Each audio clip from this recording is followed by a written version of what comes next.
Сәлеметсіз бе, құрметті көрермен, арнамызға қош келдіңіз. Әркімгі ауа райы болжамын алғашқылар қатарында білгіңіз келсе, арна төмендегі бір ғана лайк және подписывайтесь етемелерін баса кетуді ұмытпаң. әрбір басқан лайкыңыз үшін қабатоллаға бірғасын сізге нәсіп етсін. Ал онда біз бастадық. Қазгидроремонт синоптиктері 19, 20, 21 желтоқсан күндеріне арналған ауа райы болжамын жариялады деп хабарлайды icon.kz порталы. 19 желтоқсаннан бастап еліміздің басым бөлігінде циклон әсерінен қар бұрқасын, оңтүстік және оңтүстік шығыс өңірлерде жауын шашын, көктайғақ, жаяу бұрқасын, екпіні жүну күтілуде. 19-20 желтоқсан күндері солтүстік батыс, солтүстік орталық, 20 желтоқсан күні шығыстан таулы аумақтарда қар жауады. 21 желтоқсаннан бастап батыс циклоны жылуы әсерінен республиканың батысында ауа райы негізінде жауын-шашынсыз болады.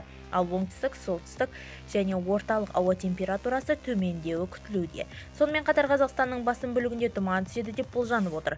Түнде ауа райы температурасы батыста 3, -13, ал аяздан есе -5, -18 градусқа, ал шығыста болса -10, -26 градуста, ал -7, -20 градусқа дейін созылуы мүмкін. Бізді тамашалауды жалғастырыңыз, сау саламат болыңыз.